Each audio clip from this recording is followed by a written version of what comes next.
What causes us to act in such a destructive manner to our own self, but leaves us always in a docile state to the unknown? It's our primary behavior. The primary behavior is the effect of the primary emotional and always being in a constant state of recessiveness. The emotional aspect is the recessive.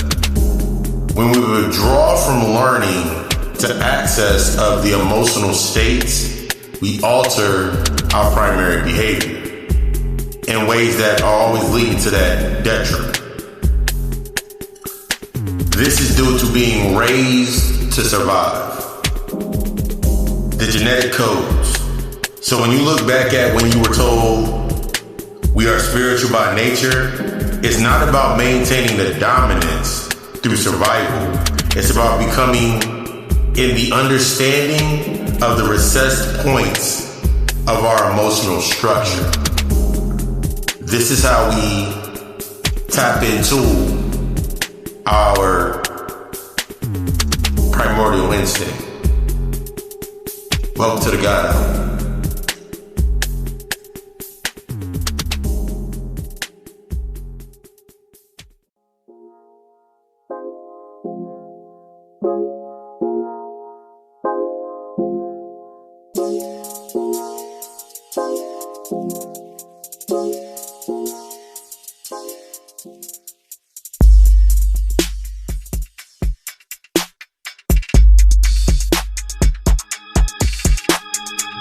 Grand rise, divine rise, blessed be to the day. As we understand, today is the only day that matters.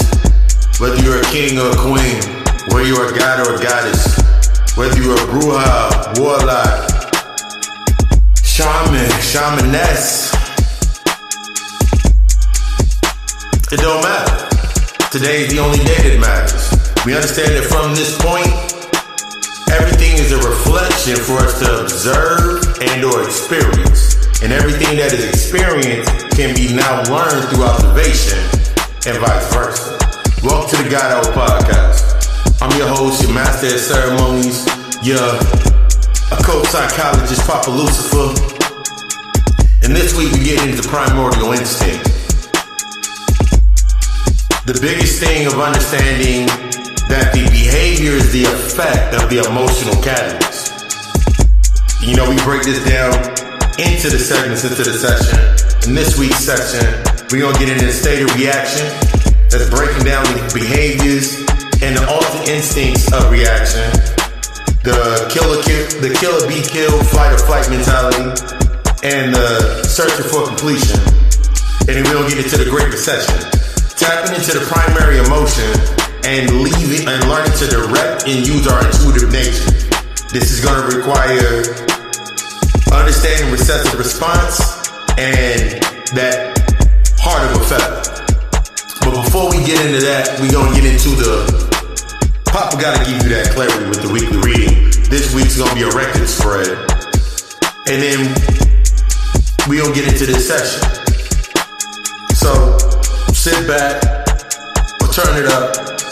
Whether you're working out, whether you're getting ready for the day, whether you're starting your day, ending your day, doesn't really matter. What matters is that you tuned in to tap out of humanity by understanding the insanity. Welcome to the God Hour, and let's get into this.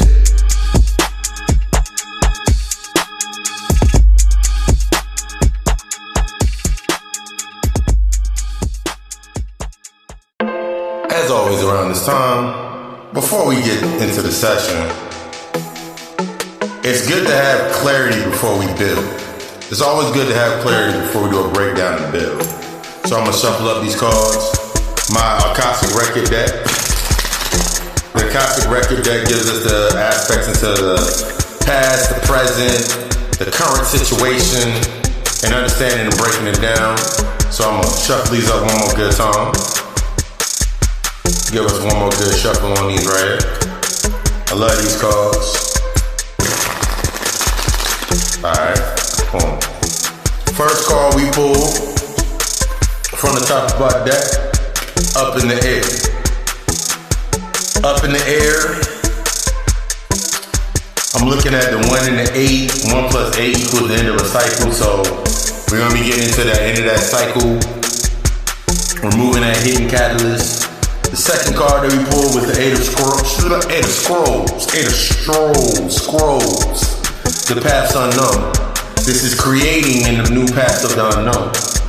And the third card that we pulled was, or is, the Lookout. 1 through 7. 1 plus 7 equals 8. The aspect of establishing that creation. What's stopping us from going into that creation?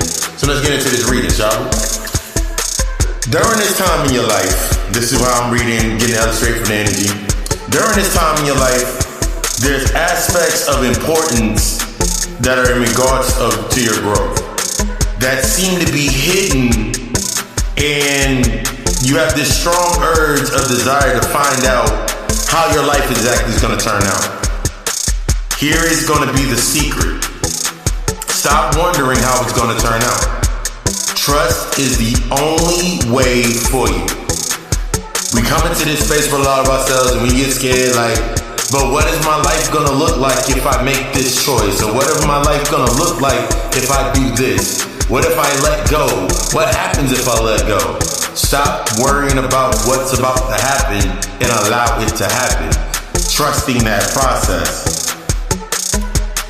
If you continue to push and allow your old behavior to influence the outcome, you will definitely, and I mean it, you will definitely push what is meant for you out of focus.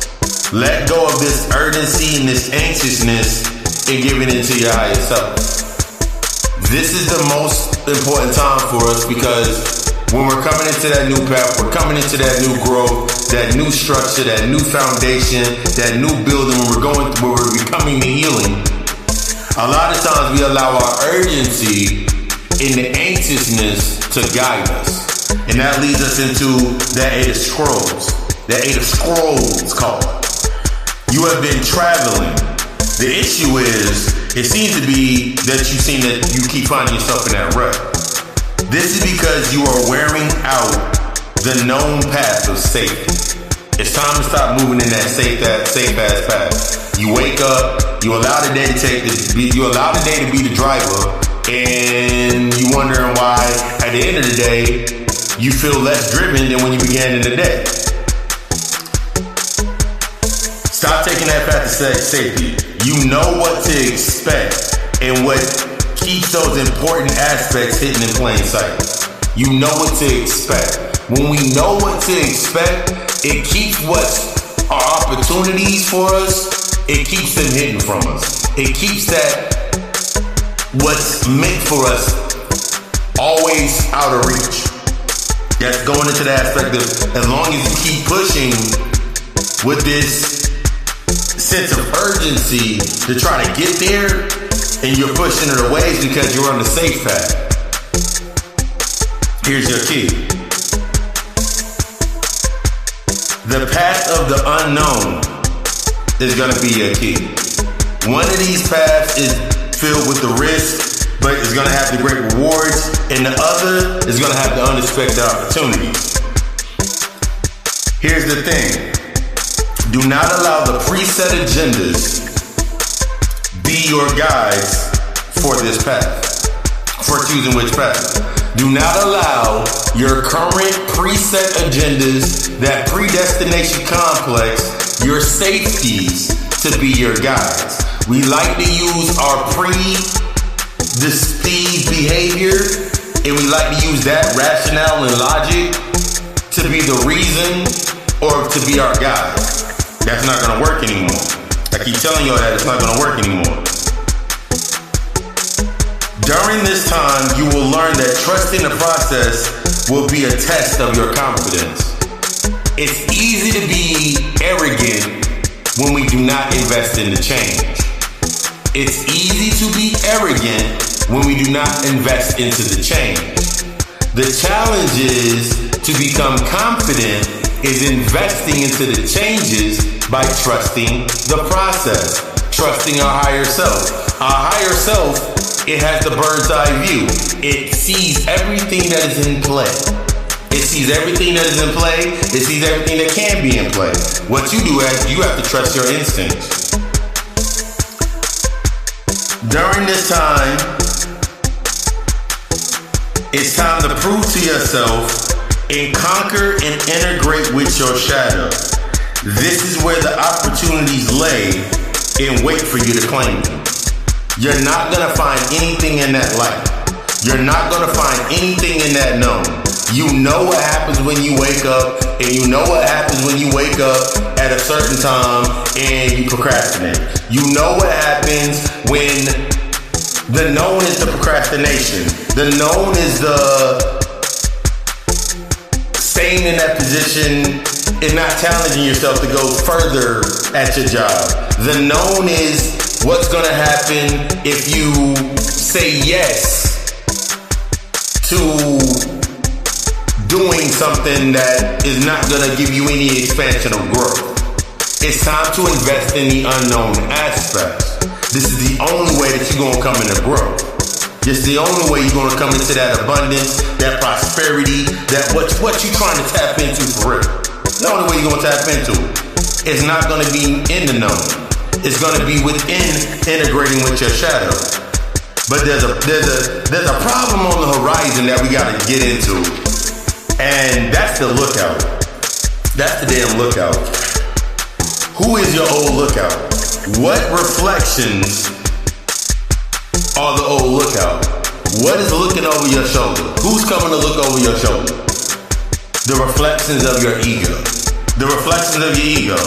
In many reflective forms, from family, old friends, old experiences, old things, all the old shit that pops up, that are gonna seem to pop up out of nowhere, but they've always been there.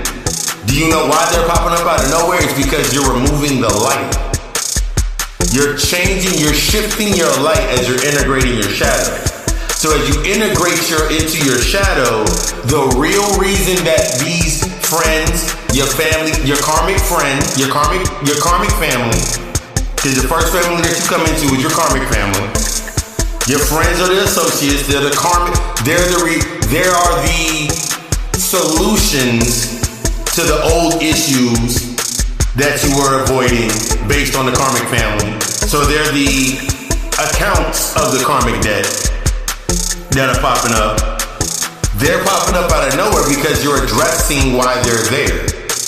Here's that major key. They are present to distract and test you on your new path, challenging your discipline. This is gonna be the major key. No U-turns. Stop turning around, looking behind yourself, because every time that you look behind yourself, the lookout is only gonna illustrate the fear of failure, the fear of loss, the restraints of the comfort being broken. What you're feeling is the weight of the thoughts being released. You see, what happens when we're inside of our space and we come into our growth with ourselves, what happens in that space is what we feel that feels heavy is the releasing of the old thoughts, the releasing of the old toxic narratives, the releasing of that old aspect of ourselves, the old behavior. That's what we feel. And as we start, when we keep looking back, it seems almost impossible because we're looking back like, but look at all that shit that's happening behind me that look all horrible. Of course, your energy is no longer within that space. You're redefining your energy and your development. So of course it's gonna look worse than it was because you're not there anymore. You're not that person. If you keep turning back, you're only gonna face confusion. It's where we look back, do things seem a mess. This is our energy in the push forward. Our energy is in that path going forward. Only thing behind us is the dust as we forge our new steps. So I want you to look at yourself. I want you to really understand this as I say this to you. The things that are up in the air, the things that seem unseen to you, seem hidden to you, are going to only be found in the path of the unknown. You can't find no more information unless you haven't learned the lesson in your old path. That's why you keep getting in that rut. That's why you keep hurting yourself and keep feeling more guilt. Because guess what's in the old path? The guilt, the insecurity, the lack of accountability, the lack of responsibility. All you're going to keep seeing in your old path, that path that you know of, is more of the same. It's going to increase. You're going to see more confusion. You're going to see more insecurity. You're going to see more guilt. And you're going to start acting more in that guilt. You're only going to keep chiming into the old behavior. I want you to be the fucking best. So you have to acknowledge that old lookout point. Burn that shit down. Burn away the old lookout. Burn away, stop doing them U-turns. You seeing it in your dreams. You seeing it in your current state of being. And now you're seeing, what you're seeing now is the results of you continuously going backwards. As you keep going forwards, you're going to keep seeing the results of you keep going backwards. You're going to start seeing the things that are meant for you start moving out of the way. You're going to start seeing them become less clear. You're going to start seeing the things that you're supposed to be tapping into and are supposed to be investing into that can help you expand and get to what you're trying to get to. You're going to start seeing them pushing away. You're going to start seeing them withdraw. They're going to respond to how you invest into yourself. This has been your weekly reading with Papa Lucifer. If you're interested in a more in-depth reading in personal attunement, stay tuned for the plug talk. Get the information from there.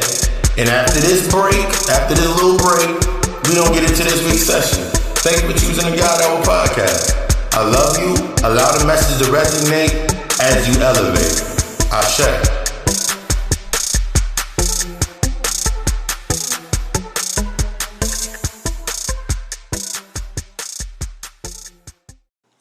You feel like you got a voice, you feel like you got something to say? You feel like you have something that can move the masses or get everybody tuned in and you want a bigger audience? Whether it can be anything from something like the God Hour or anything from like sports, news, fashion week, whatever it may be. Let me put you on to something. The easiest way to do it is with the Anchor app. Biggest thing about it is free. There's creation tools that allow you to record and edit your podcast right from your phone or your computer. Anchor will even do all of the distribution for your podcast for you so it can be heard on many other platforms such as Spotify, Apple Podcasts, and many more. You can make money. You also can make money from your podcast with a minimum listenership. It's everything you need to make a podcast all in one place. It's everything you need to get your voice heard and get what you feel that's in your heart and into your heart out to the masses. If you're interested, download the free Anchor app or go to Anchor FM to get started.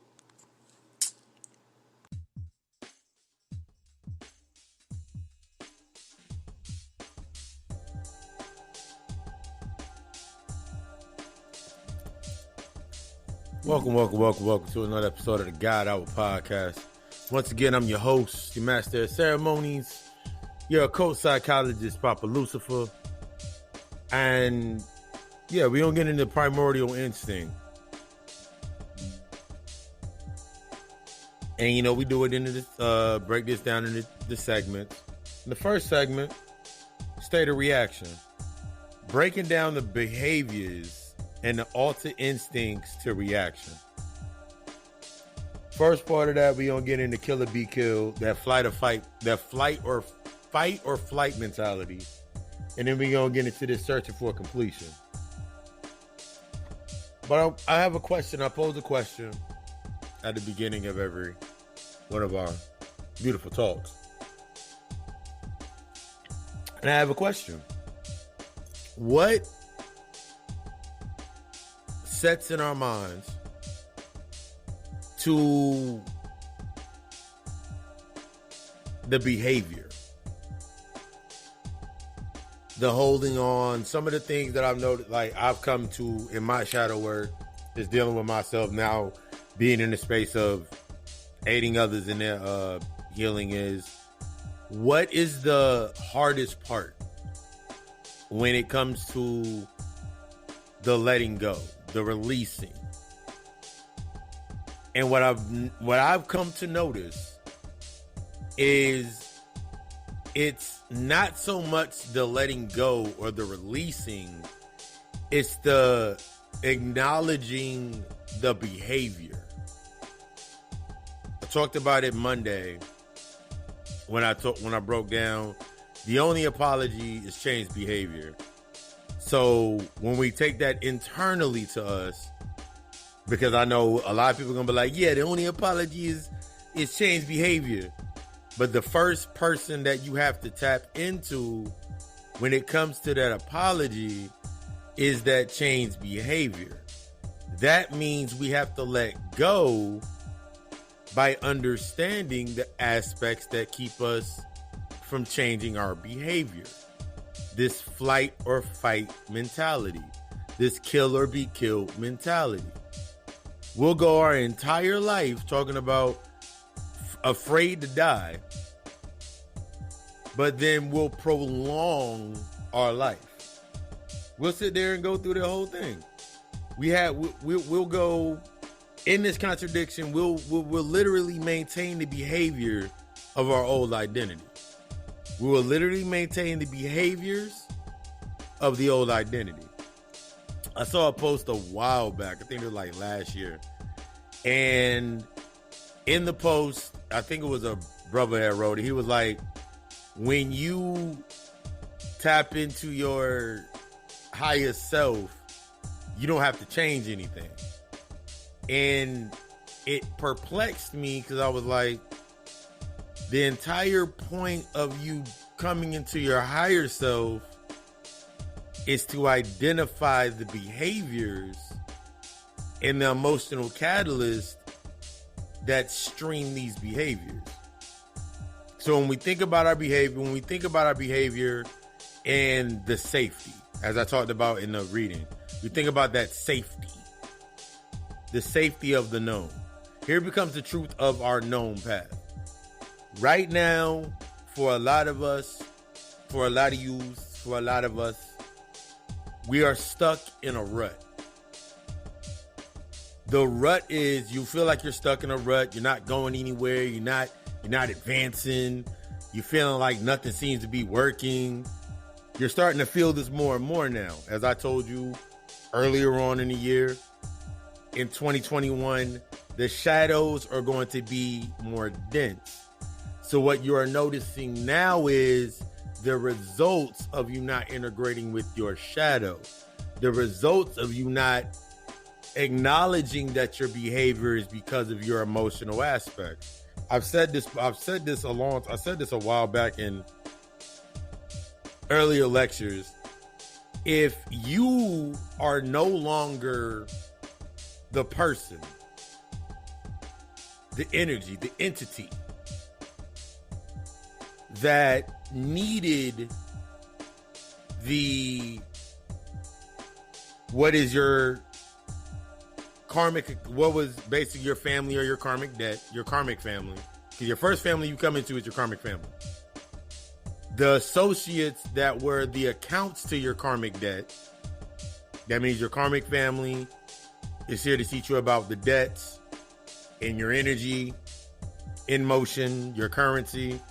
And then you acquired the friendships and the relationships, all based on understanding and learning how to bring balance to your currency and your energy. If you're no longer that individual, what is their purpose? If you're no longer that individual, what is their purpose? Their purpose will go from what you designed them to be at first to what they truly are. Remember, I've said this before, everybody has an assignment, everybody has a purpose. If you don't know your purpose, you don't know your assignments, if you're not taking in your lessons, then you don't understand anybody else's, you don't know their assignments. This is where our behavior gets askew. that flight or fight mentality.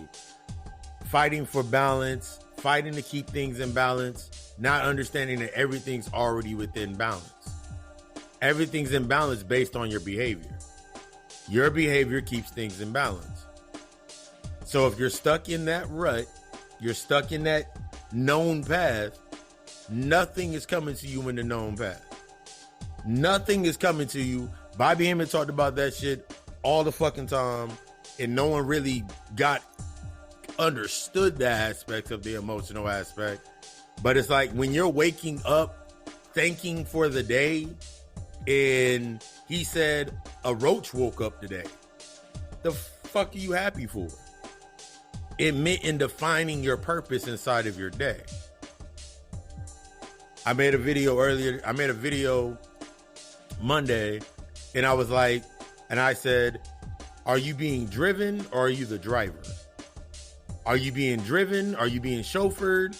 Are you being Ubered? Are you being lifted? Are you the driver? There's ways to tell if you are the driver because of your behavior is in the driver's seat. The emotional catalyst is driving you. That means every time that you get up and you do something, the emotional aspect that you've always felt, most of us haven't even tapped into our true emotions.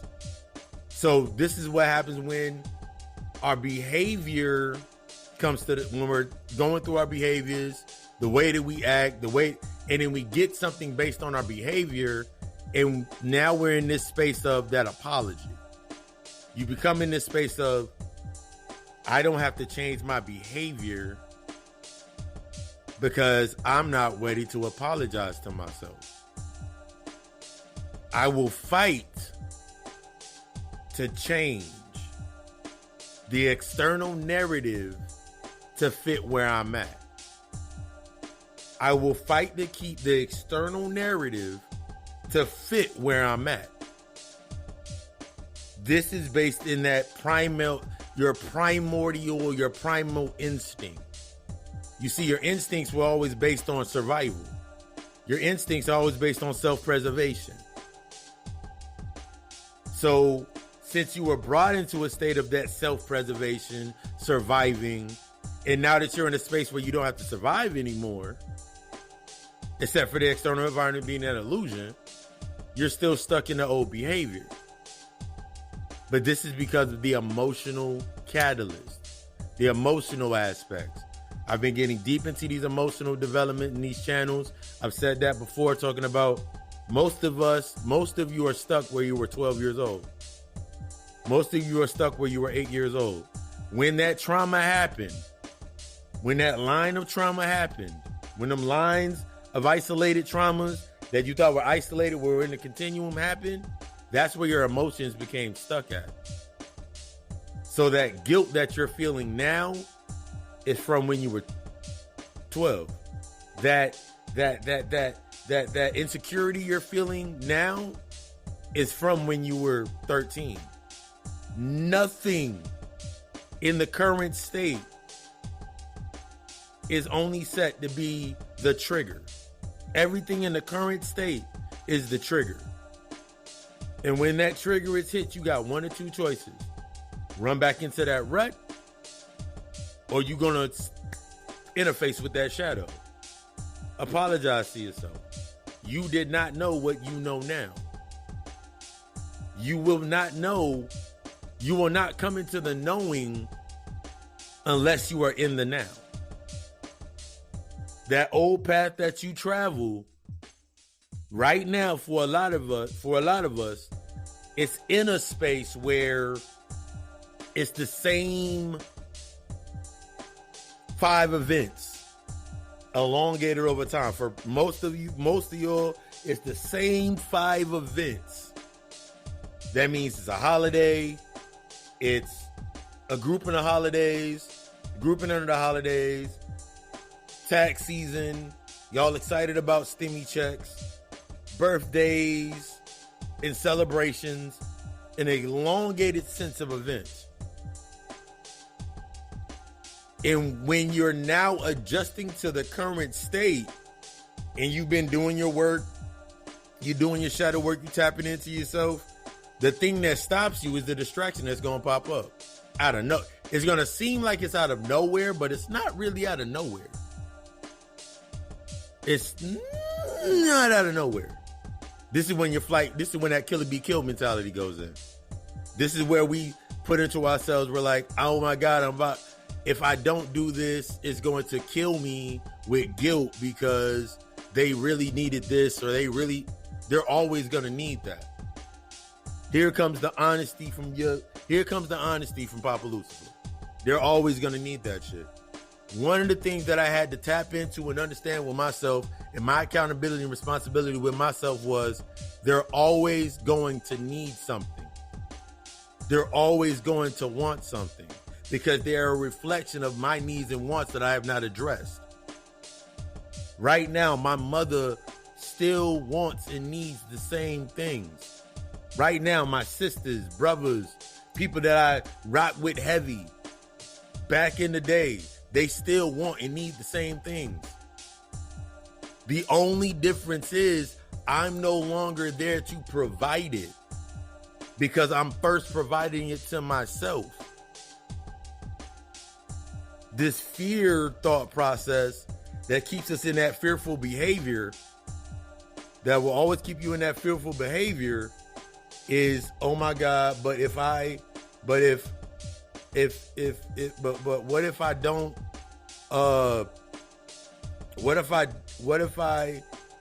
they really need it this time? And we tell ourselves this a lot of times. What if they need it this time? What if they really are going to change? What if this apology that they're about to give me, what if this apology they're about to bring to me, and they're about to say sorry for what they did, what if this is really it this time? Do not allow things to categorize your behavior. We have to stop allowing things to categorize our behavior based in the emotional catalyst, which would be the guilt, the insecurity, because that's their assignment. Their assignment is to trigger your guilt so you can go back to the original moment of guilt. Their conflict is meant to show you their conflict, whether it be in their relationships with their mothers, their fathers, they man, they girl, whatever it may be. Their conflicts are meant to show you, and they trigger you to understand the aspects of the untrained and untapped masculine and feminine energy within yourself. The wounded aspects that are within you. I remember sitting back and forth with one of my brothers from back in the day. His father just turned 60, I want to say. 60 or 70. But I remember, like, when he first met his Redbone stripper with Redbone shorty with long hair and stripper booty. I remember when he first met her. And they be having their conversation. I remember they got in an argument one time. And the argument was based on, and it was just crazy because the argument was based on something happened. She went somewhere. She said she was going out. And then I knew something was weird because he called me and was like, yo, I want to go out. I was like, all right, bro, we can go out. I was like, I thought you said you didn't want to go out this weekend, so I want to go out. We ended up going to where his girl was and her friends were. And I was like, bro, why are we here? He was like, man, I just wanted to go out and get out the house. I was like, but Tasha right there. Yeah, I know. You wanted to come out to see, nigga, she's like head over heels in love with you. Like, what do you mean? So I remember bruh got wasted, got him to the house. She showed up. Me and her had a conversation. She was like, he doesn't open up to me, or he's not really being really open to me. And that's where we're like, he's not being really open. And I explained to her, he's not used to being open to that narrative. And she was like, I just want him to be more open. I was like, you're going to have to take that first step. What is it? And I did this whole breakdown with them. And then at that time, I was like looking, and I like got in my car and I rolled off, and I'm like riding off into the nighttime. Then my windows down. I'm just riding around in the nighttime, and I'm just thinking to myself, I was like, what is this showing me about myself? Why was it so easy for my brother? Why was it so easy for me to deal with my brother's behavior and be able to speak on his behalf in this space? And then I realized that my behavior had changed. My behavior had changed. My emotional content had changed. At that point, I was in a relationship at that time. So it was like, I called my now ex, my girl at that time. And I called, I was like, yo, I just want to let you know that, like, I appreciate you for giving me the nudge to be open. And it was a healing moment for me even in that time, way before even going through that was like one of many healing aspects before I even came to a healing process. This is what stops us when it comes into these conflicts. When you keep getting involved in external conflicts, when you keep subjecting yourself to external conflicts to maintain your behavior, why you act the way you act, why you move the way you move, why you talking the way you talk,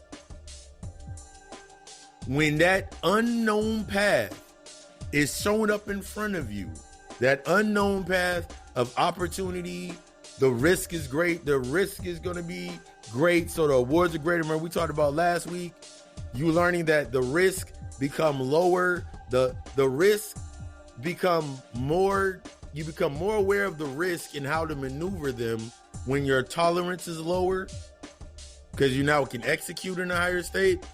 That higher state of execution requires an entirely different state of behavior.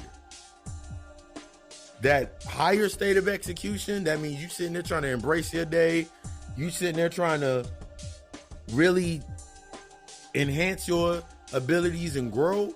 It's going to require you to step out of that mindset of that high tolerance. The higher your tolerance, the more conflict you're going to face. I didn't say go through. I said face. The higher your tolerance, the more conflict you shall face. The lower your tolerance, the more conflict you're going to go through. I'm going to break down what this means. When my tolerance was super high, I faced all types of conflicts. I said all types of ill shit. I said some of the deepest things. I was sitting there trying to like be the peacemaker in every situation. Even when it boiled down to the situation where I would literally, at first it would be based on a bias, and then I was in the position like, both of y'all is wrong. Both of y'all is fucked up. Both of y'all is wrong, and both of y'all is fucked up, and both of y'all need work. Both of y'all need to do what the fuck y'all need to do. In any situation that it was. Being the mediator. And it worked for the external narrative, because in that I was embracing chaos. But as my tolerance got lower, my execution became higher. So it was always, I was in a state of those same conflicts I wasn't seeing anymore. I could call them out. I was aware that it was there. I could call it out like clockwork. Oh, he about to be mad because old boy about to go home early. Oh, she about to be mad because old girl about to sit home early. Oh, he about to be mad because she about to do this. Or they about to be, or I could call it out. And since I could call it out, I could become more aware and see and now start to observe. Remember last week we talked about that experience? Your experience is based on your primary emotional reaction to the situation. That means if I'm triggered and I'm pulled into a position based on the emotional catalyst, those emotional catalysts being that old identity. So I'm trying to still remain the big brother. I'm still trying to remain the big brother, the best son ever, the best whatever into that narrative. even to being the best man ever. There's certain aspects that you are not supposed to intervene in. They have to go through that. You can sit there and, I don't want nobody to go through anything in the world. I want everybody to have butterflies and have a good life. But here's the reality to it. The reason that they're going through what they're going through is because of their karmic debt. Not some of it, not a little bit of it, all of it. It's because of their karmic debt. It's because of the same underlying aspects of their identity. Most of us fight for respect because we don't respect ourselves. Most of us fight with insecurity, and then we have our insecurities on the external aspect, and we think that insecurity is based on an external narrative, our looks, our feelings, things of that narrative. But insecurity, and I've said this before, insecurity is being in the security of the emotional catalyst that allows me to react the way that I react. That's what insecurity is. You are in the secure catalyst of your emotions that you are not tapping into, you're not working on to give you reason to react the way you react. The result or the effect is the behavior. So when someone says you're acting insecure, that's the behavior. When someone says you're acting jealous, that's the behavior. The emotional aspect. Remember, there's only two emotions, love and fear. Love and fear. So if you're feeling guilt, the behavior becomes the guilty behavior based on the fear of something that you're going to lose. The fear that you're going to be looked at, ostracized, looked at. I don't really care how people look at me. If people say I'm not a people person, then sure. But it's going to take them being really honest with themselves to ask me, why am I not a people person?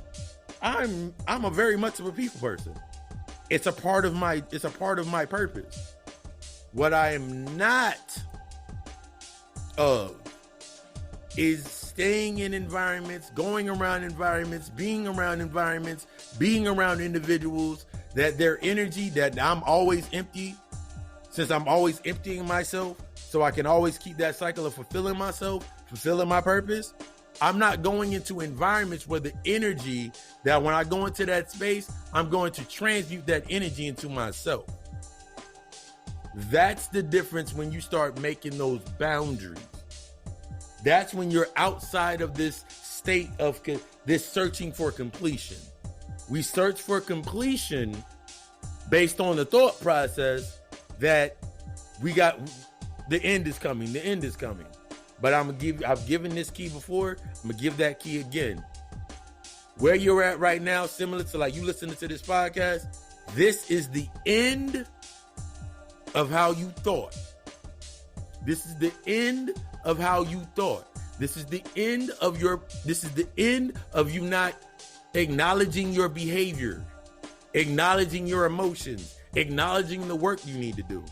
And this is the beginning of you working on those emotions and working within and shifting those behaviors and letting go of old behaviors and the catalyst of old behaviors. See, the cycle is ending to beginning. See, when you look based on beginning to end, you'll always look for completion. You'll have a predestination. I want to get all this shit done before the end. I want to get all this stuff done before I die. Your ego loves that because your ego is going to be like, remember, you 30. Remember, you 35. Remember, you 36. Remember, you 45. Remember, it's the end of your 20s. Remember, it's you 21. You able to drink now, but it's about to be the end of your 30s. Remember, your ego loves to be on your shoulder like the little lookout to remind you of your age or the catalyst that keep you stuck within the behavior that you still stuck in when you was 12 years old. So now everything in your environment is the reflection of showing you what you were when you was 12 years old. The same way And this is how it goes. This is the craziest part about the reflection. I don't care how many times I go to my mother's house.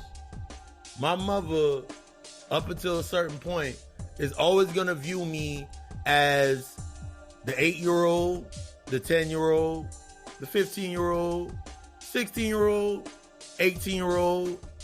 She always going to view me as one of those emotional channels because she's not out of that emotional channel. She's always going to view me as that.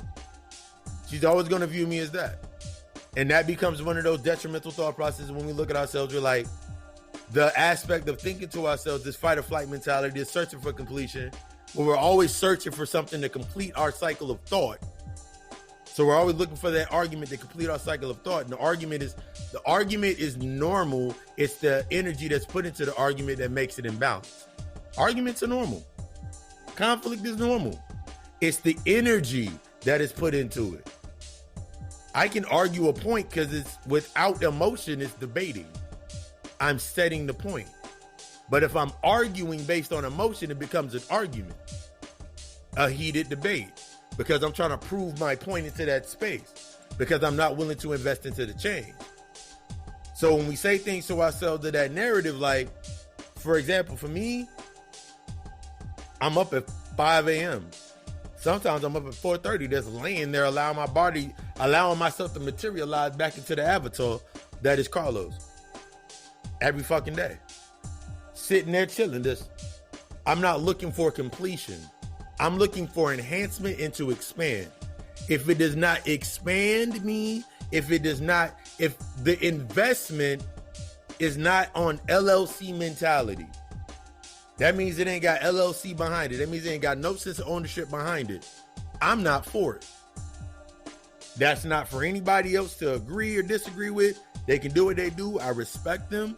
But for me, if it's not about expansion in a way that is going to gravitate growth, that is going to break some generational curses, the byproducts of my healing, the byproducts of your healing, then why are you doing it?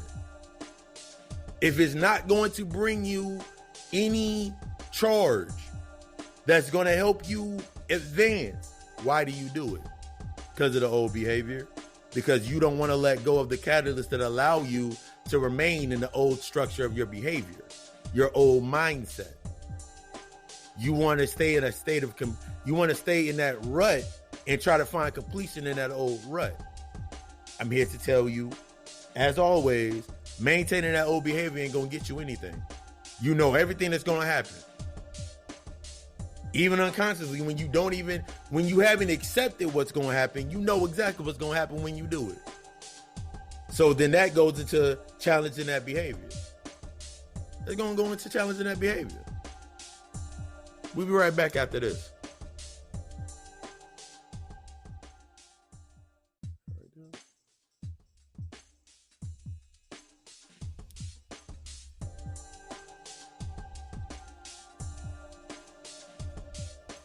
But yes, as we were talking about in the aspect of that fear of change, that state of reaction, living in a state of reaction is what keeps us in a recessive behavior. Our natural aspect is the dominant behavior of the dominant self is only as strong or is only reflected as the emotion was is the recessive point. There's the recessive aspect to your DNA, then there's the dominant aspect to your DNA. You are naturally the dominant DNA.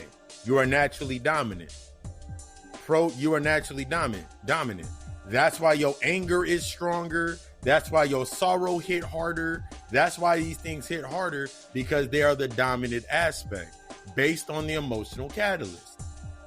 So when you're feeling extreme guilt or extreme in the feeling, it's time to trace that feeling back. Is that feeling worth maintaining that behavior or the catalyst of that behavior? It's very hard to question a lot of things for ourselves.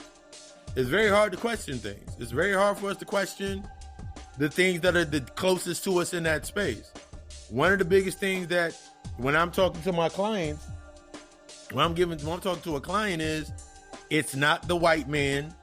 They're the most recessive aspect based on your behavior. It's not the job that are one of the most recessive parts of your behavior. It's not it's not none of those things outside of yourself that are in the unknown, quadrant. You ain't explored those yet. You don't understand what the fuck those are. So that's why you remain docile when you go into that space. Because think about it. If you'll act up and say shit about your job when you're not at your job, you will act up and talk shit about people at your job when you're not at your job. But when you go to your job, you will grit your teeth and allow your behavior, the dominant behavior, which is that identity that you put on, to go into that space, and you'll say, I'm just going to work. But something's going to trigger you while you at your job. Something's going to trigger you. And this is when we learning our emotions and learning how to direct ourselves outside of our emotions, not going into a cycle of completion. The cycle of completion is based on the unhealed aspects of your emotional trauma, that event. Because the moment that you sit there and get upset with somebody, you're going to first look at everything that y'all been through up till that point. And then you're going to start weighing everything based on those points. And then you're going to look at your current situation based on those points. And then you're going to make your rational or logical reason. I just need to cool off. They just need to cool off. How many times does one need to cool off before the shit is frozen? Maybe they don't need to cool off. Maybe that fire need to get turned up so that bridge can be burned. Stop trying to make those U-turns. We're gonna get deeper into that tonight. But yeah, stop making the U-turns. Because what you're noticing now for a lot of you is if you keep making them U-turns, every time you come back to this position where you're supposed to be at, nothing seems to be the same. It's because you're using the external influences to navigate yourself. And whether it's the person, the place, the thing, just like use an example of your job.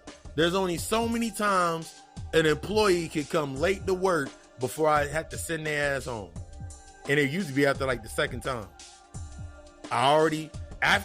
For me, when I was in that management space, even to now, how I manage in the business sense is how I run in my mindset. Everything is in that continuum. So there's only so many times before you gonna keep doing something before I have to call in I'm like, I got a replacement for it. Cool, you in it.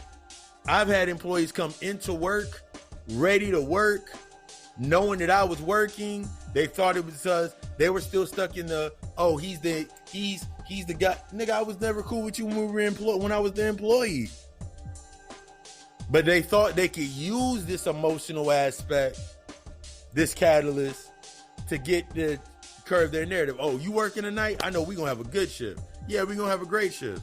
We're gonna have a good shift. We're gonna have a greater shift without you. I've already called in your replacement. You will be talking to me and the big boss when they get back from their vacation. Boss be gone for like a week. I'm the one that's in charge. So you're gonna have to deal. You can be mad. You can go post on the Facebooks and all that. I don't follow you on Facebook, so it don't matter. I don't follow you on none of these social media sites, so it don't matter what you post because it's not gonna affect me. This is the thought process that I used when I started moving forward in my healing work. This is the aspect of me coming into that apology. I was done looking for completion. Now I'm in a state to where if it is not enhancing me, if it's not making me grow, if it's not taking me to the next level, if there's not a lesson that I can learn from there, if there's not something I can take from it to expand, I don't need it around me. People are gonna, and as I said earlier, people are gonna be like, yo, that's some cold shit, that's asshole shit. Why would you be that way? How could you be that way to people? And da-da-da-da. I'm like, that's fine and dandy, but quality people only. Quality purposes only. Low tolerance only. High execution only. I need things around me. I need individuals, entities, energy, just like the energies that I fuck with on a regular basis. The ancestors that are outside, they execute on a high level of energy. You think I'm going to waste my high level of energy into a space that's not going to give me, I can't grow nothing in that scorched earth? Why would I waste my time? This is one of the hardest things, because now we're sitting there looking at our life at, if I'm not looking for what's completing me and I'm looking for what's enhancing me, everything that's going to enhance me is outside of my comfort zone. Me being acknowledging things is outside of my comfort zone. Me being accepting is outside of my comfort zone. My higher level of respect for me is outside of my comfort zone. Me setting my boundaries is outside of my comfort zone. None of that shit's inside of my comfort zone. When you realize what's inside, when you realize this and you start tapping into this is when everything starts to change. For a lot of you, I've noticed because I'm getting a lot more emails and messages where you're actually embracing your steps. And I love that. Bravo. Keep going.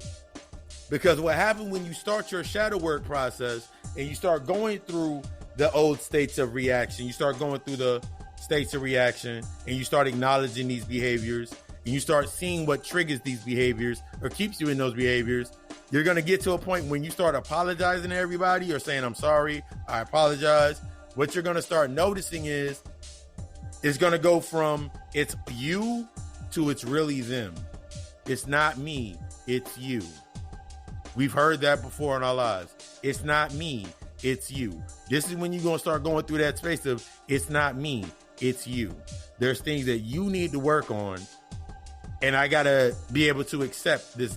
You're going to have to, I respect you for where you at. I respect you for what you've done. I respect you for everything that you showed me, everything that you taught me, everything that you brought to the surface. Without you, I cannot go forward. And you got to be comfortable with that gap that's going to be caused. But that gap, the larger that gap, the deeper the responsibility, and that's what a lot of us are scared of.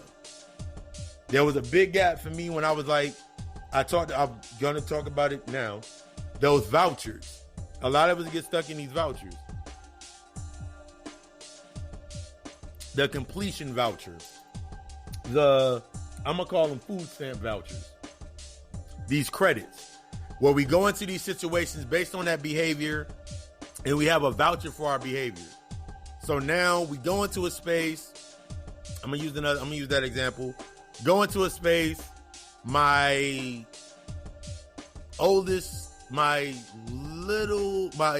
oldest twin of my sisters, she was dealing with a guy, and I gave him a warning and up front, like, yo, you don't want to see me angry. You do not want my sister to call me at 2:00 in the morning. I'm not one of the individuals you want my sister to call at 2:00 in the morning, because there will be no there will be no noise, there will be no talking. I gave him the whole spill, and I literally had to stop doing that shit. I literally had to stop doing it, because after the first time, he went upside my sister's head, and me and my cohorts, me and my band of monsters went over. After the second time, when I went by myself, it was just me and one other person. Both times my sister went back. I had to think to myself, I was like, my sister's behavior is not something that I can fix. As much as I want to say this and this and this and this happened, I couldn't fix it. She was still stuck in behaviors of things that she needed to deal with. And what I kept seeing was the conflict of me dealing with the behaviors inside of myself to feel some need that I still was stuck in a space emotionally for myself, based on when I would leave for the summer times and shit to go visit my summer vacation was my mother called it, but it was like, I'm gonna go spend time with my father's side of the family, and I wasn't there to defend them. I still had that guilt on my conscience. I still was transmuting through that guilt. So I felt in the current situation that in order, my sister still sees me that way, I had to understand and triangulate this position that in order to complete this cipher, I had to realize that the emotional trauma or the emotional shit that my sister went through in her path, in order for me to understand that they're parallel, they don't connect, I was the one that was connecting them. She would connect them to me. It was all based on, big brother, you weren't there, and da-da-da. I was still holding on to that old voucher.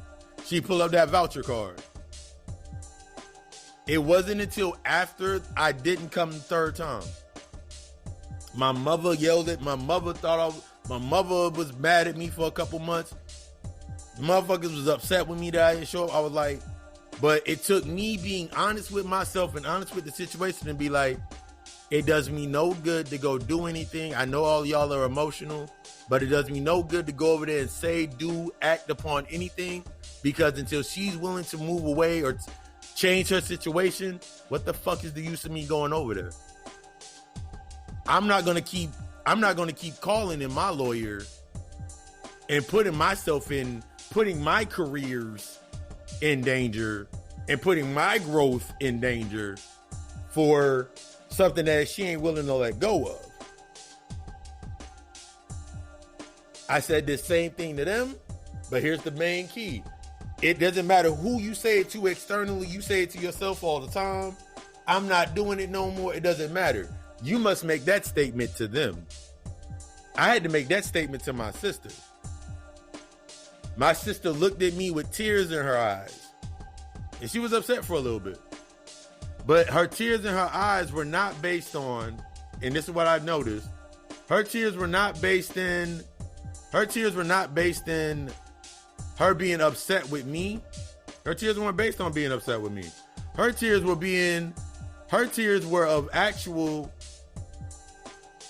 joy in this sense, were of actual joy in that sense that I was able to give her that information. That's what my sister, like, later on, me and my sister had that conversation. She was like, I'm glad that you stood up to me because it allowed me to stand up for myself. I'm not saying that happened like 2 weeks later, 3 weeks later, couple months later, because I let go of when it would happen. That's another main key. I let go of when the fuck it would happen. And it was like 2-3 years later on. It was like 2-3 years later on. This was like after she had her fourth child, which was my third nephew from her. She had my third nephew 3 years before she realized it. 3 years before she acknowledged it. But it still did not. It did, and all I could say at that position was like, I long time apologized. I forgave you a long time ago. We went through things, and it was to say, this is when that conversation could come out because it was on an even playing field. It wasn't about completion. It was about expanding. Only when others are ready can they expand. As long as you are still stuck in the old behavior, that means the guilt-ridden behavior, that means you always going to be there. You always going to be in that position. They're not going to change. They're not going to evolve. They're not going to do what they need to do. That's going to be the distraction to keep you from evolving, you from expanding, you from tapping into your full potential and getting into your primordial works. You have to become comfortable with individuals looking at you like you are motherfucking crazy. You got to get uncomfortable. You got to get into the discomfort that motherfuckers gonna look at you and be like, I hate you. I don't want to see you no more. I can't believe you did this to me. You made this promise. You made this.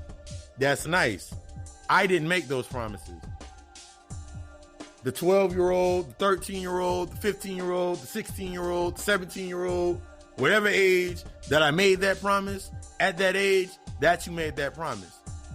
Me in my current state, I've just been renewing this promise, hoping for something to happen. Hoping that I was going to bring a state of completion into my life. Hoping that, but all it's doing is keeping you stuck in the same behavior. When you look outside of yourself, go furthest out with the white man, they're the most degenerative aspects of your behavior.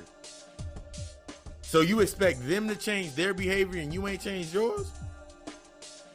That's why they can keep doing what they doing. Because you ain't changing your behavior. That's why they can keep doing what they doing, saying what they saying, putting up everything, they just putting up numbers on the board because you won't change your play. You won't change your behavior. I had to learn that for myself. I had to change my behavior entirely and accept the rapid changes and invest in those rapid changes. The more changes that I accepted into myself, the lower my tolerance became. So the lower my tolerance came, the more aware I became. The more aware I became, the more I was able to execute on a faster note. It was less emotional behavior. It was less emotional acts and behavior. And now I sit in a position with myself where it's like, that's nice. That's great. Okay. I respect your decision. I respect you for your decision. Respect my decision. No need to put anything else into this space. I accept your decision. We no longer are in this state of completion. So it's like we're not completing circuits. That means if I was in a high state of tolerance, then I would get upset. I would get irritated. I would get mad. I would not be aware of the emotion that's coming up. So I would not be aware of the behavior that's about to ensue. So then in order for me to keep that behavior going, I would automatically have to give in to the completion of this cycle of this circuit. So the things that my mother has said and done, I'm no longer in need of the things that I needed from my mother. I've taken a level of responsibility for myself to no longer need my mother in that space. I've learned the things that I needed to learn. I'm no longer in the space where I need my siblings because I am my siblings. I'm my sister, I'm my brothers. I'm my sister, I'm my brothers. I'm my mother, I'm my father. I'm my aunts, I'm my uncles. I am my ancestors. I am the spirits. The spirits is me. It's more than just saying it. It sounds nice to be like, yeah, I'm with the ancestors, but until you become the aspects, by understanding the aspects of what they are and what they're going through, and understanding those things that are within inside of you, you ain't becoming shit. You'll know you ain't becoming shit because you'll feel anxious. There's a different level of excitement. I'm always in an intense excitement. I'm always ready. I don't have to wait for something to happen. I know that if I do this is going to happen based on the intention that is set. I have a clear line of intent. My intent is not based on my behavior. My intent is not based on behavior, i.e. want or need. My intent is not based on behavior, i.e. want or need. I need nothing. I want nothing. I am nothing. I am everything. I am empty. I am fulfilled. I am always empty, so I'm always fulfilled. I need not and want not. I am the no-so. Everything that I desire, I can create the conduit for it to come into my space. I'm not looking for anything to give me what it is that I've not first given to myself. When you start embracing these aspects, it changes your whole behavior pattern. You'll look at situations, and now instead of you feeling that you got to re-experience it. This is what happens for a lot of us. We'll make a boundary, but then the boundary has that within it. We put conditions in our boundaries. There's no conditions in my boundaries. You got it. There's no condition in your boundaries. Well, if they do this, and then if they do that, and then they do this, then maybe they can get a weekend out the month. You sitting here playing family court with your emotions. You're sitting here playing family court with your emotions. If they do this, this, and this, then they can get this, this, and this. No. The only apology is changed behavior.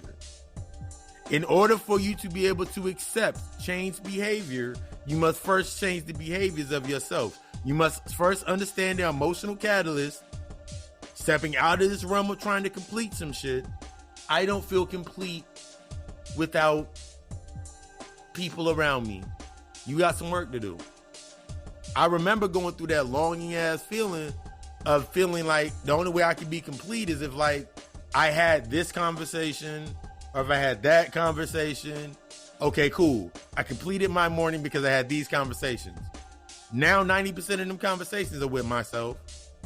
When I'm up at 5 a.m., I have them conversations with myself. And they're all based in enhancement. So by the time I'm done with the first half of my from 5 a.m. to 7:45, when I come in back to the crib, when I come back to the house, come back to the compound, it's time to do meditate and elevate. It's time to put that TikTok video out. It's time to put out that quality that reflects me. It's time to pull out the quality lesson that reflects me and allow that to be the entry point to me. It's all about setting these terms or those entry points with yourself so you can start advancing. It's all about setting them entry points. And this is going to lead us into, that was kind of long, but we don't get into the aspects of that Great Recession. This is going to teach us recessive response. Withdrawing from reacting is a challenge to learned behavior. Withdrawing from reaction is going to be the challenge to the learned behavior.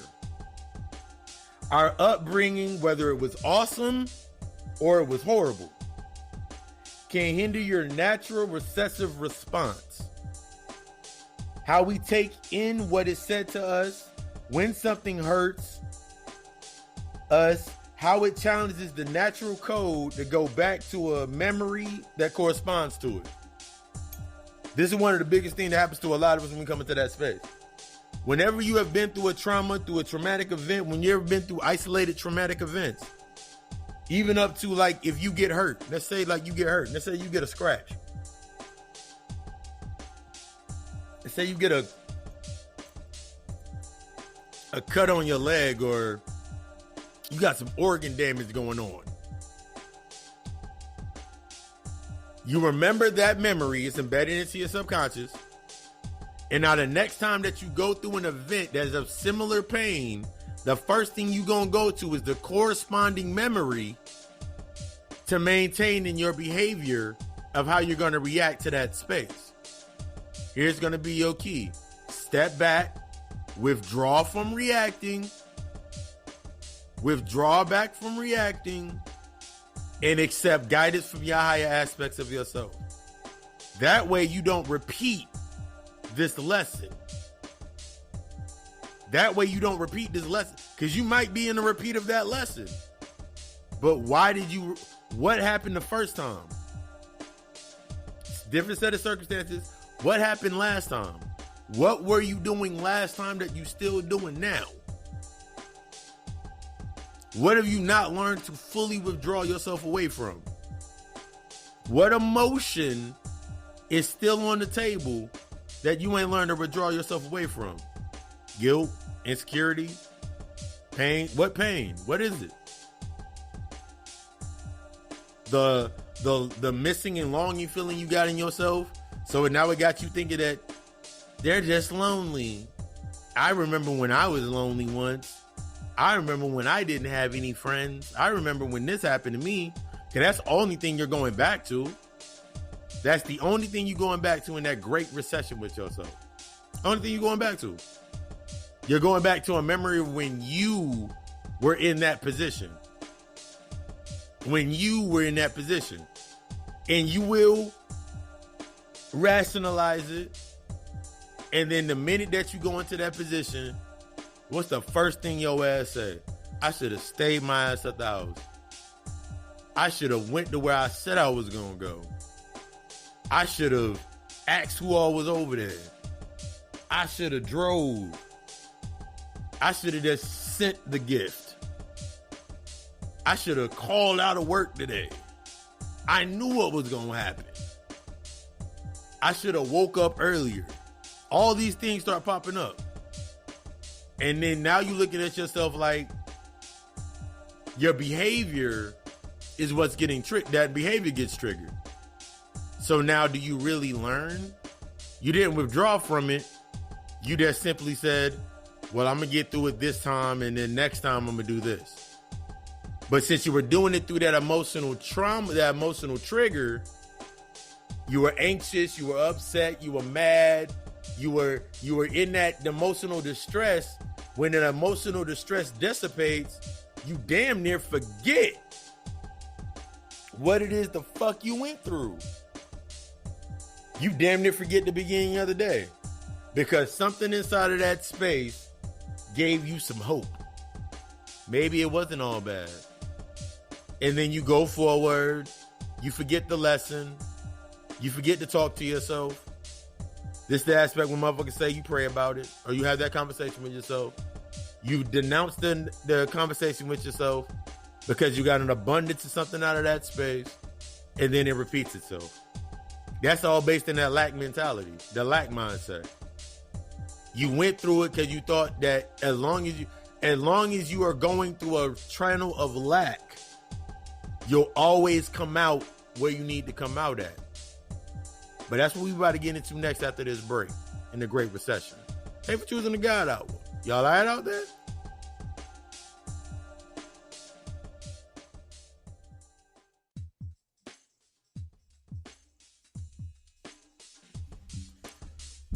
You know, I got them sirens in the background. The sirens in the background got that ace of the bass. I was thinking about that when I made this beat. I don't know why. But yeah, the Great Recession. The Great Recession is in that recessive response. Learning how to recess and withdraw from reaction and learning how to gain information from the response. So now, for a lot, this is going to happen. I think I've told this story before, but the biggest example that I'll use is I remember my first states of coming into my state of awareness. And I remember when I started making all my posts on my Facebook page and on my Instagram page, I was posting everything. I was posting something, everything. I was sitting there trying to get it all out there. And I was just simply expressing myself. And what I noticed is, I think that time I was at like 1,000 friends, 1,000 plus friends on Facebook over the time. And then I noticed my numbers started going down. I might throw a joke. Then I started throwing jokes out here and there. Numbers still were going down. And I remember I was down. I went from 1,000 friends to about 400 friends to about 300 friends to about 120 friends just on my Facebook. So in real life, when we take that into the real aspects of the illusion, the same thing was happening inside of my spaces. When I would be at my job, motherfuckers weren't talking to me the same. certain individuals was coming out of the woodwork, and I noticed there was certain distractions that would come up that didn't really feel right to me anymore. I started noticing that when I was speaking up about myself in my space, what I noticed was I was reacting. I was in a state of reaction. I was in that. I wasn't learning how to. I wasn't learning how to become recessive to take in and learn. So when I would be in situations with individuals just having conversations, and this ain't even on nothing like super fucking. This ain't even nothing like. This ain't even nothing like in particular. It was like it didn't matter what I was saying. The only thing that they could react to was the fact that they saw on my page that I said I was a god, or I said Jesus isn't real, I'm the Christ, and they just kept saying that I was saying these blasphemous things, and it didn't get to me. So I just kept reacting the way I reacted, like fuck it, nigga, I don't care. But what really started getting to me was when it was the response of family members to my thoughts, to my actions. And when I was reacting to them, that's when those emotional triggers were the heaviest. When I started telling them about themselves, at first, it was based in reaction. And this is the important part. It was based in reaction. So I was saying what was needed to be said, but the desired effect was based on reaction, the internal wounds. I was still hurt on the inside. So when those internal wounds have not been dealt with, everything that you say, it can sound the way you want it to sound in your head, but it comes out broken.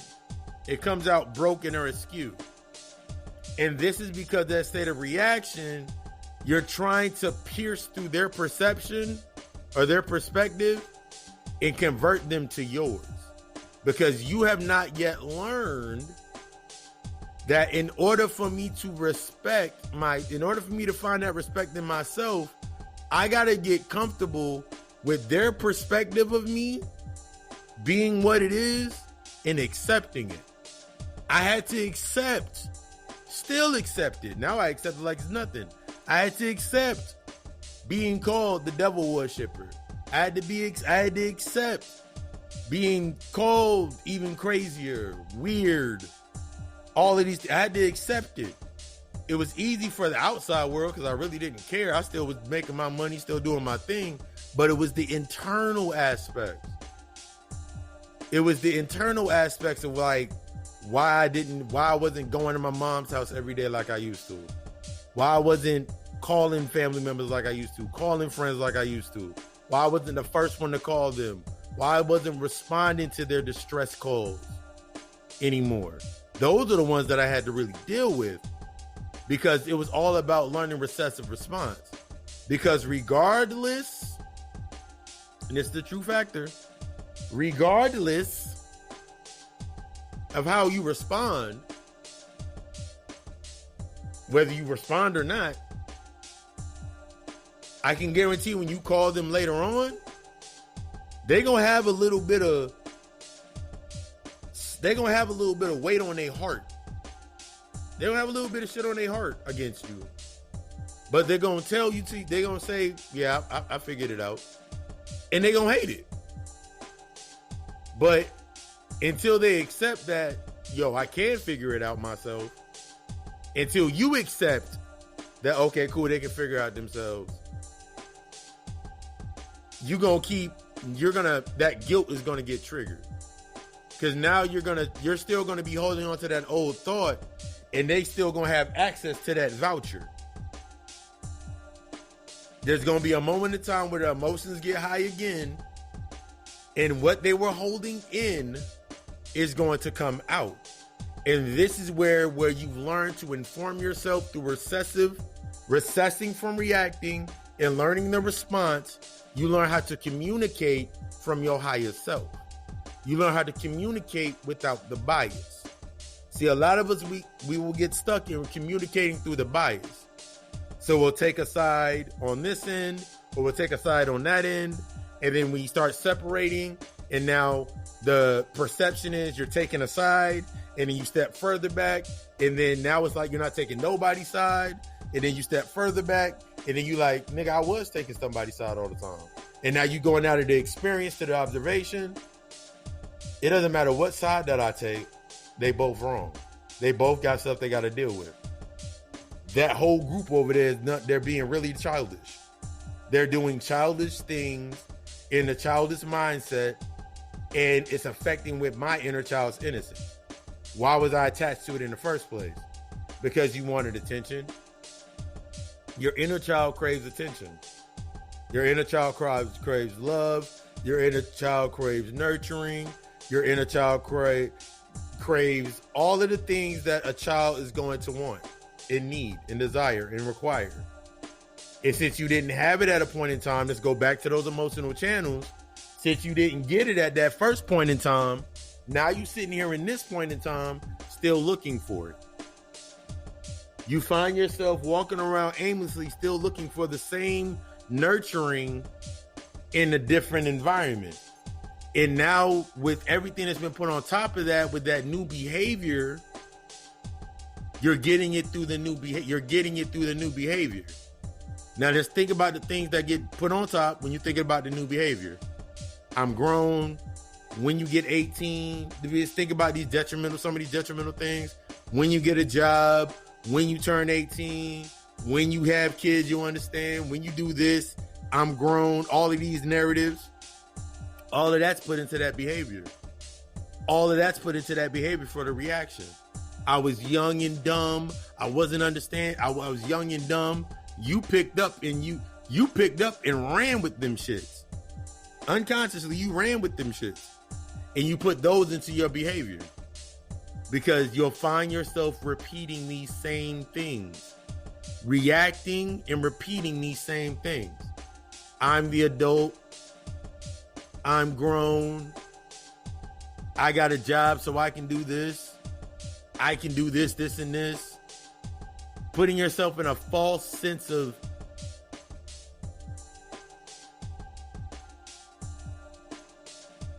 reaction. That false sense of self. That identity. To maintain that identity of yourself. I've been this way for all my life and I'm used to it happening this way. There's things that we've told ourselves. And you just tell yourself these things over and over and over again. And guess what it does? These are the weights that now acquire and hold down your heart. So now you cannot flow and move and accept the flow with the balance of the weight of the feather. Because you can't move forward, because you can't apologize for everything that you added onto the original point of being. Now you sitting there in that space and you wondering why the way that you used to react ain't working no more. Now you're sitting here in that space and you're wondering, my old way of reacting, my old way of dealing with things, my old way of my growth, the old way that I used to put myself out there, the old ways are not working anymore. I'm losing respect. You never lost respect because you never had respect for yourself. I'm losing love. You never lost love. You didn't have love for yourself. I'm losing value. I'm losing worth. You didn't define the love, the value, the respect, the worth into yourself because you have not gone through the process of the acknowledging, the accepting, the apology, the becoming the healing, the becoming the time, the becoming the programs, the understanding your behaviors, the breaking yourself out of those old cycles, stuck in this predestination based on not dealing with the conflicts, not allowing yourself to become now the observer. Making those healthy boundaries for yourself. These are the things that keep you locked in, and now your heart gets weighted against that feather. It's going to fail every time. I can recite the lies of Mayat easy, all 42. Because the person, the entity, the body, the human aspect of me that did those things no longer has any power. It no longer has any influence. It doesn't have any influence. So now, when it comes to decision making, it's based on response and informing. Now, when I'm in that situation, it's like I can actually weigh it out before I even go into the situation. State it, move forward. It's not up to me to change someone's perception or change someone's ideals, or that's not what I'm here for. It's not up to me to make somebody feel some type of way. That's going to happen naturally. Everything that's going to happen is going to happen naturally. They're going to feel bad. They're going to be angry. They're going to be upset. They're going to hate you. They're going to do exactly what they're going to do exactly what their perception is allowing them to do. Period. If you react, then you complete that cycle. You complete the circuit and you keep it going. When you learn how to respond, I mean, you learn how to sit there and be quiet with yourself. You sit there and be like, damn, they really need to find something for themselves. The way that I found love in myself, all I can tell them is they need to find the love in themselves. I can give them and then this is when you can build that this is when you can fill in that gap. You're not stepping back into the gap and making a U-turn. You're standing on your end of the bridge and you saying, I did this, and I did this. The love doesn't change. You just learn how to direct your love. You learn how to direct your energy in a more healthier way. Instead of you feeling like you feel this need to, in order for me to have this conversation with them, I got to go to their level. Fuck that shit. Stop going down to their level to have that conversation. Force them out of their comfort zone to come to where you're at so they can get that work. This is one thing that a lot of us fall into. We find ourselves going into the environment where the mentality and the behavior is still in a defense. And I've talked about the observational defense all the time. You are now moving in you're shifting from observational defense or experience, the observational experiencing defense to the observational offense. See, when you're in observational offense, you're able to see the board as the board, and you're not manipulating the pieces on the board. You're seeing the board for exactly what it is. You're not looking to be right. You're not looking to be wrong. You're not looking to make things balanced because everything's already balanced. The board's already balanced. The board is already balanced. You ain't got to balance it. There is no right or wrong on the board. It's all based on the moves that are going to be played. We get stuck in this right or wrong. If I don't do this, then I'm going to be wrong over here. And if I don't do this, I'm going to be right over here. I'll be right over here, but I'll be wrong over here. So, am I really going to risk being right over here or making shit feel good over here? And then my get it done behavior, it's going to help me get it done over here. No, it won't. No, it won't. It's going to push shit away from you. Because over in the space where you were worried about right and wrong is a negative polarity to your positive self. So in order to go into the old emotional recessive aspects based on your emotion, the emotion's always negative. So if you react to something based on a negative and you try to come into a positive space of logic, The logic's already balanced in positive and negative. It's already balanced in the polarity. So if you come into a space that is based on the balance of positive and negative, and you come in negative, you're going to push it away. See how it works? It's already at a negative charge because it's a receptive behavior. It's in a receptive sense. It's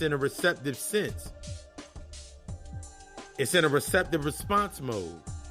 So it's able to absorb and transmute. So if you come in on a negative tip, you'll notice this whenever you go around people and they always seem to be negative and you feel yourself always stuck in that space, is because there's still negative aspects that you have not turned to positive charge. The reason that you keep going into the situation is because within you, the reason that you go into the space of conflict and you always try to fix conflicts is because the lack of you fixing the conflict within yourself. You know that conflict cannot be fixed. It's simply a reflection of something that you need to fix within inside of yourself. The longer that you stay within that space, the longer your energy is transmuted to match that frequency inside of that space. So now when you leave that space that's of negative and you come into your space that's positive, that's in balance, whichever aspect is the strongest is the one that's going to make the connection either to pull close or to separate. So if I'll give an example. The conversations that I had with my sister and her, with her man and shit at those times, after I made the acknowledgement and I stepped away and I allowed it to do what it needed to do, when she came to me, it was on positive grounds. I was able to now withdraw and become recessive and accept that into my space. So the connection could be made. It wasn't based on attachment. It wasn't based on the trauma or the voucher. It was based on it was based on connection. Me and my sister connected within that space. So we had that conversation. That connection was made. In order for that connection now to be maintained, it has to come through this same superior. Now what is a superior channel? This is the Nile River going up and down. This is Jacob's ladder. This is your spine. This is that charge. That's the charge based on connection. Because in that space, we both can learn. In that space, we both can expand. In that space, we can explore new channels. When you're stuck in the attachment, that means you're going over there into the bias. That means one side of the polarity or the other based on attachment. There can be no growth. There can be no expansion. There only can be things that are of like frequency to happen within that space. You will notice that when you do things of the like frequency within a space, when you try to go into a higher frequency, that shit ain't gonna line up right. That shit gonna seem odd as hell.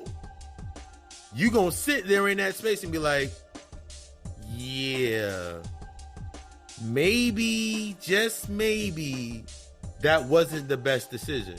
And that's the experimentation process. But you gotta be open and honest with yourself to go through true experimentation. You gotta be open and honest with yourself to go through this true experimentation. Because it will fuck your head up. It will put you in a state where you're like, man, but nah, because it used to work back in 2004. It ain't 2004 anymore. None of my other girls complain to me doing this type of shit. Nigga, that shit don't work no more. None of my other men complain. You're at a different level now, sis. You're at a different level now, bruh. You're in a space, you're coming into spaces where the emotional frequency is in a more balanced state. So the things that you got away with back then aren't going to happen here in the now. They're not going to be, it's not even about being tolerated in this context. It's just it doesn't compute. It doesn't connect. So like the look is gonna be like, what the fuck? You gonna be looking like Ariel in Little Mermaid, sitting there using a fork to comb her hair, in a space where the real purpose of what it's used for, you don't understand it because you only knew it based on the old level. You only knew it back then. This fork right here, we used it to comb our hair over here. Nigga, we use that to eat over here. It's a different feeding environment. How you feed yourself. Everything that you're doing based on that level to make your heart as light as a feather. Everything that you're doing to learn how to become more recessive of substance. Everything that you're doing now is going to be based on that level of substance. If it's not providing substance, your body, your mind, your soul is going to kick it out. Your soul is going to kick it out. Your mind's going to go fucking berserk. Your emotions are going to go out of whack. Your body's going to go out of whack. Everything's going to fall into succession to let your ass know, no, don't do it. Stop doing it. And there's no quick way out. You're going to have to go through it. That's the experimentation. You're going to have to go through it. You're going to have to realize with yourself, like, yeah, maybe I do need to stop. Why do I keep doing this? And this is when you start asking them why questions that I give my clients. You're going to have to start asking yourself why. Like, why do I keep doing this? Why do I always seem to do this same thing every day, the same time? What does it mean? And this is when you come into them aspects to like, am I being driven or am I driving? A lot of you are being driven. And you got used to being driven by the lack mindset, which led to struggle, which led to oppression, which led to guilt, which led to insecurity, which led to jealousy, which leads to the entitlement, which leads to that false sense of your behavior. And now you keep going down that same line. And now it's a rut. So now your insecurities seem larger than they are. Your oppression seems larger than it is. All of these emotional triggers seem bigger than they are is because you're still living in the old memory. You got to take yourself out of that shit. That shit ain't working no more. That shit didn't work. The only reason that it worked is because you were on that frequency. But the moment that you opened your mouth and said that you were a god, you said you were a goddess, you said you were a king, you said you were a queen, you said you were a higher level entity, you opened the door to the challenges before you. Everything you're going through now is based on opening the door to the challenges in front of you. And my favorite line out of Carlito's Way, the original, the first one with Al Pacino. He said, Davey, you a gangster now. There ain't no school. There ain't no book. There ain't no class. There ain't no book. You either gonna catch up or you gonna get swallowed. That was the illest way of explaining you stepping into your shadow work. That is the illest way of you stepping into the shadows and integrating with yourself. Yes, there are books to help. The book is only to help open you up and enhance and permeate and fertilize the space. But you're going to have to step in there. You see, when you grab that book I talked about it Friday during the lecture, you grab that book on astrology. Actually, I got it sitting beside me now because I like writing on it. You open up that book on astrology, what's the first thing you gonna do? You gonna go past every other sign. In my case, I'm an Aquarius. Aquarius, right? Aquarius is my top sign. You gonna go right in that book and you gonna go past all the other signs to get to yours. to what fundamentally fits. Not realizing that all the other signs before you get to your sign are the build-up to your sign. You gonna go grab that book on conjuring and the goddesses, or I'm thinking of some other books, the goddess books or the god rites or initiate rites, and you gonna go to a page and that shit gonna say something about fundamentals, or it's gonna say something about praying to yourself or some shit like that to you, and you gonna look at it and be like, I can't get with this book because it's telling me something that I'm trying to get away from. There's no getting away from it. The reason that it's coming up because you need to have a deeper understanding of it. There's no running away from it. There's no ducking out. There's no hiding. There's no hiding from your shadow. And I've been telling y'all since the beginning. I actually told y'all that in the end of 2020 that the density went from density 7 to density 12. So the shadow is right there in your face. The results of your traumas are reflected in your face. The shadow is going to be the most dense. The insecurity, the pain, the trauma is going to be really, really, really dense. There's no more running away from it. Just like my man Carlito said, you a gangster now. There ain't no book. There ain't no class. There ain't no cutting the line. There ain't no skipping no steps. You gonna have to go through these steps. You gonna have to get this work. You gonna have to accept the path that's gonna come up in front of you. You're gonna have to start using your discernment. You gonna learn to stop using judgment.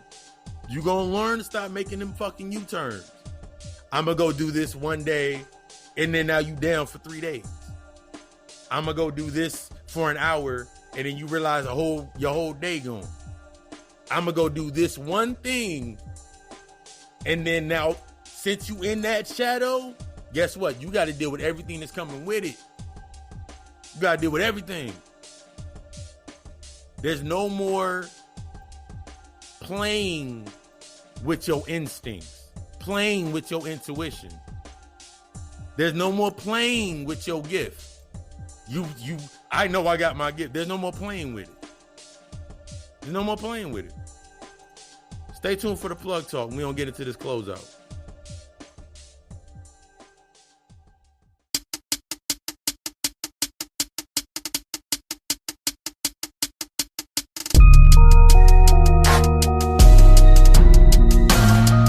Welcome to the God Talk Plug Talk. You know we always got to keep you plugged in with everything that's happening in the world. We got to call Alkhemist.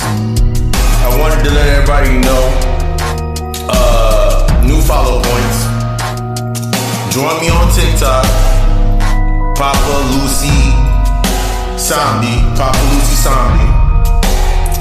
for that 1 minute build, that 1 minute direct build to start today. Still follow Rock Hollow Nijas on Facebook. Get that meditate and elevate in your life. And of course, for the God Hour Show, 7 p.m. Eastern Standard Time every Tuesday night. Follow me on Instagram at Papa_Lucy666. And of course, once again, thank you for tuning in to Tap Out of Humanity by Understanding Insanity on the God Hour Podcast. Gotta call AlchemistLLC.com. You know that's the place for the shadow scheduling that shadow work consultation, getting that reading for clarity, and many, many, many other services and products. And yeah. I love that. And of course, you can, if you're interested in getting plugged into the Plug Talk sponsorship, where you get a plug-in ad space in the God Hour Podcast, hit me at SET Carlo CARLONEDUS @gmail.com. Hit me up in there. We can build that dialogue. Or of course, you always can hit me at 910-777-7708. And speaking of tapping in, last week on the God Alkhemist, my YouTube channel, Friday Night Lectures. We got into breaking the code of transhumanism, the cosmic authority. And this week, we're going to get a little deeper into the human design by discovering and tapping into our destruction protocol. Flaws in the human design, the breaks of the matrix. This Friday, we're going to be getting into understanding the flaws in the human design are the very keys to the new beginning.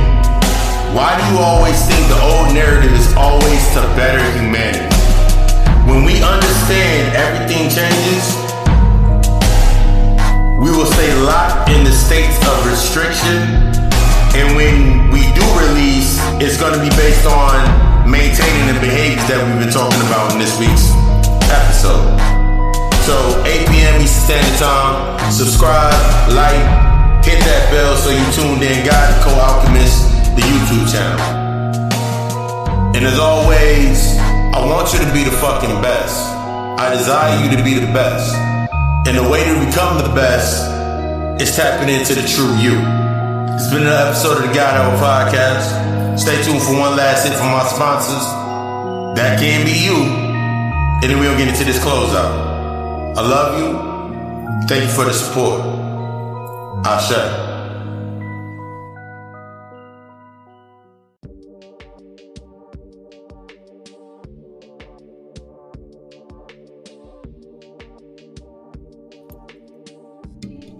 Yeah. It's weird for me. I don't know if it's gonna be weird. I don't know if it's weird for y'all. It's weird for me. But as I'm listening to playback music, it's to go from that beat. The music that I did from the plug talk to back to that smooth. I always think about it when I'm making the music for the podcast. The first thought that was in my mind when I started making music for my podcast was, is it weird where you're saying the thought comes in your mind like, what does it feel like to have your own theme music? And that's how I feel every week when I make new music. Because every week that I'm changing, every week that I'm evolving, every week that I'm advancing, watching my music advance to fit with me, but still keep that same impactful content. Keep you drawn in. But yeah, we talked about this week. We got into state of reaction, understanding that killer be killed, that flight or flight mentality. We got into a little bit deeper into the state of completion. We got into the Great Recession and understanding our heart is light as a feather and learning how to recess to respond, because these are some of those keys that is going to take you into stepping into the higher aspects of yourself. It's going to take that level of responsibility to yourself that you've never given to yourself. When we come into this true aspects of love for ourselves, the love that we have for ourselves will not be met by no other, period. The love that you have for yourself will not be met or completed by no other. It will be complemented and enhanced to further take you higher. It's going to take you higher. If you are in positions where, and this is one of the biggest things you start understanding these cycles, if you're in a position to where at the end of it, you feel the exact same, or you feel the exact same energy, I'm going to say it like this. If every time you go into a situation and you leave, the last thing you said to your mouth is, I needed that. It reminded me of the good old times. You need to have more moments like this. Stop doing that shit. Because I'm going to be honest with you. You ain't going to grow there. This is one of the hardest things in that space. Stop looking for things that are familiar. Stop looking for things that are familiar, because it's going to keep you in that state of reacting and using your same behavior. You'll be moving in instinct and not in intuition. You'll be moving in doubt and not confidence. You'll be moving in guilt and not joy, love, and abundance, all that shit you're trying to tap into. And then your manifestation, then you're going to wonder why your manifestations is skewed. You don't wonder why that one spell that you used 3.5 months ago ain't working no more, because it ain't meant to be used over and over and over again. It's meant to be the basis and the foundation to how you expand. I desire you to be the fucking best. If you're tuning in today, on the only day that matters, you are in for one hell of a show tonight as we get into No U-Turns. 7 p.m. Eastern Standard Time, Rockolo Nijas, Facebook Live. You know, we do the live readings at a nice little special. For $3 and for $3.33, you get a 1-card Oracle card. 3-card spread, you get it for $7.77. And you get a 5-card full spread for $15.15, all general energy readings. And we build from there. Tune in to tap out. I want you to be the best. And the way to become the best is the way that you are going to become everything that you desire is that path of the unknown. Is that path that you fearing. Is getting into that shadow. Is integrating with yourself. Is breaking your old perception. Releasing from the old perception. Releasing from the way you react. That keeps you stuck in the behavior that's doing nothing but giving you a return sentence here. There's no getting off for good behavior. Everything that you hear about when they talk about life in prison, there's no getting off for good behavior. There's no getting off for, but I helped this person and you stopped them from what the fuck they needed to go through. I'm not here to stop you. I'm here to push you. Let's get to the ledge and jump. The worst thing you can do is die, which is actually the best thing. You can either try to keep existing or you can accept that death. It's been another episode of the God Hour podcast. This has been your host, your master of ceremonies, your occult psychologist. Go back to the plug talk. Go ahead and book that session and allow this message to resonate with you throughout your week, throughout your day. I love you. We love us. Ashe.